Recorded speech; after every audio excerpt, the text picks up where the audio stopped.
کیا خدا نعوذ باللہ اذیت پسند ہے، ظلم کو گوارا کرتا ہے؟ اس کی اسکیم جو کچھ دنیا میں مذاہب کی تاریخ اور بالخصوص الہامی مذہب کی روایت سامنے لے کر آتی ہے، اس پہ مولدین کے کچھ اعتراضات ہوتے ہیں جس پر ہم صاحب سے گفتگو کر رہے ہیں۔ اچھا ہم صاحب، یہ بھی کہا جاتا ہے کہ اللہ تعالیٰ نے کائنات بنائی، آپ کا اصول جو آپ نے قرآن سے بیان کیا ابتلا کا اصول تھا، آزمائش تھی، براہ راست مداخلت روز روز نہیں ہوتی۔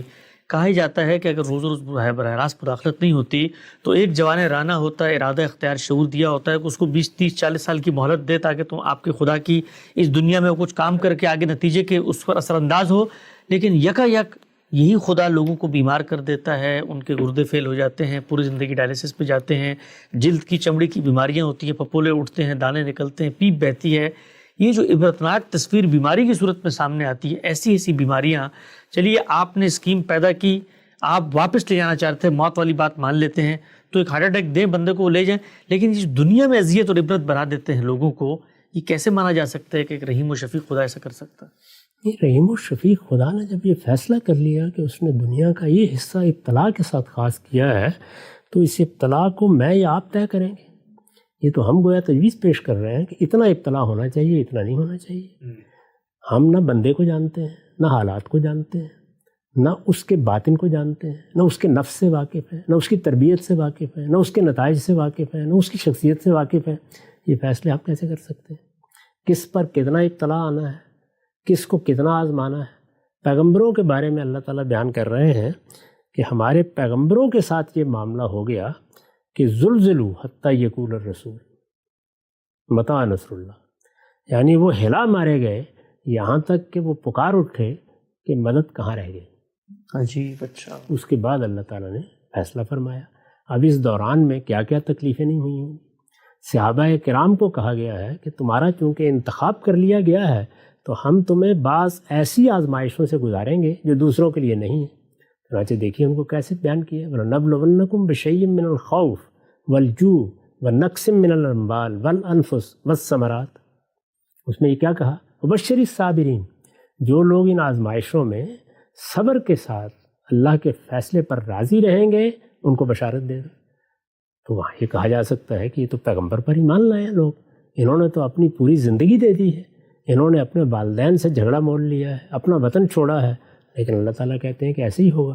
اسی طرح یہ فرمایا ہے کہ یہ کیسے ہو سکتا ہے کہ تم مجھ پر ایمان کا اظہار کرو وَهُمْ لَا يُفْتَنُونَ، اور پھر آزمائش سے نہ گزرو۔ تو یہ دنیا بنیادی طور پر ابتلا کے اصول پر بنی ہے، اور اس کو بناتے وقت مجھ سے یا آپ سے مشورہ نہیں کیا گیا، اور نہ اس وقت خدا یہ مشورہ کرنے کے لیے بیٹھا ہوا ہے، اس نے فیصلہ کر دیا ہے۔ اس فیصلے کے مطابق یہاں ابتلا کے بھی قاعدے ہیں، عمر کتنی ہوگی اس کے بھی قاعدے ہیں۔ وہ قاعدے کیا ہیں؟ ان میں سے کوئی ایک چیز بھی ہمارے علم میں نہیں، علم نہیں، کوئی چیز ہی ہمارے علم میں نہیں۔ یعنی ایک بچہ ماں کے پیٹ میں رخصت ہو گیا، ایک پیدائش کے وقت رخصت ہو گیا، ایک بچپن میں رخصت ہو گیا، ایک لڑکپن میں رخصت ہو گیا۔ میں نے عرض کیا تھا کہ واقعہ موسیٰ و خضر میں ذرا سا پردہ اٹھا کے بتایا گیا ہے، لیکن کیا اس کے بعد بہت سے سوالات پیدا نہیں ہو جاتے؟ اس کے بعد 10 اور سوالات ہیں۔ تو بنیادی بات یہ ہے کہ یہ سوالات پیدا ہی یہاں سے ہو رہے ہیں کہ ہم اس دنیا کی اسکیم میں ابتلا کے قانون کو ماننے کے لیے تیار نہیں ہیں۔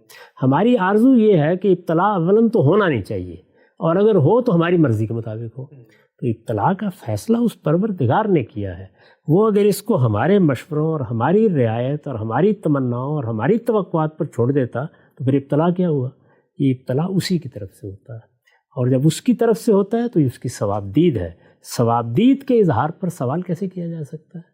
اس ابتلا کو صرف ہمیں ایک واقعے کے طور پر قبول کرنا ہے، اور قبول کر کے اس میں جو علم، جو عقل ہمیں دی گئی ہے، اس کی روشنی میں اپنے لیے راستے نکالنے ہیں۔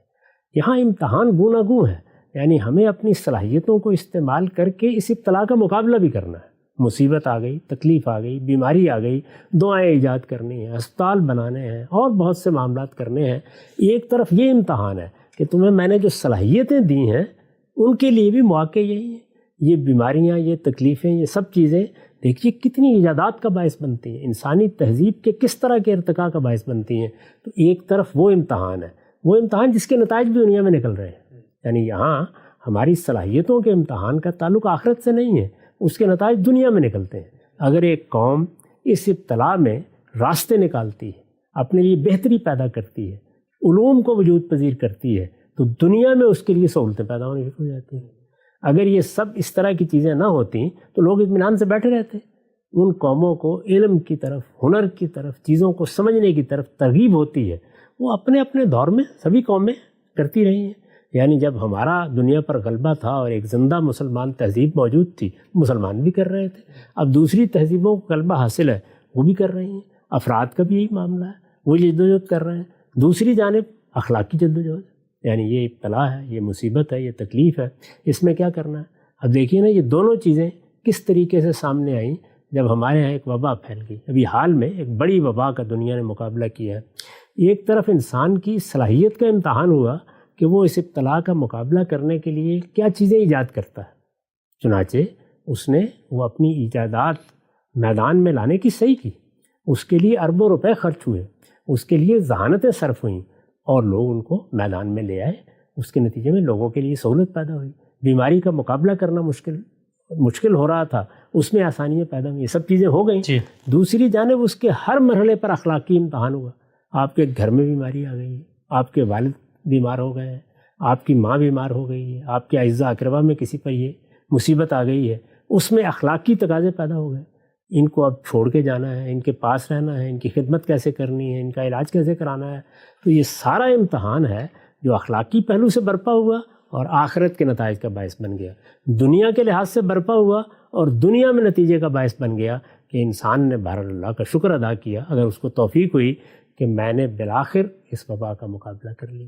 تو جتنی بیماریاں، جتنی تکلیفیں، جتنی مصیبتیں بھی آتی ہیں، وہ دونوں پہلوؤں سے انسان کے لیے امتحان کا ذریعہ بن جاتی ہیں۔ پہلا امتحان یعنی اس کے اخلاقی وجود کا امتحان اس کی آخرت کا فیصلہ کرتا ہے، اور اس کے صلاحیت کا امتحان دنیا میں اس کی سرفرازی کا فیصلہ کرتا ہے، اس کے لیے سہولتوں کا فیصلہ کرتا ہے۔ دنیا بنائی اس اصول پر گئی ہے، اس سے لڑ لیں، سر پھوڑ لیں، کچھ بھی نہیں ہوگا۔ یہ جیسی ہے ویسی ہی رہے گی، اس کو سمجھ کر اس کے ساتھ معاملہ کرنا یہ صحیح رویہ ہو۔ بالکل واجب ہے۔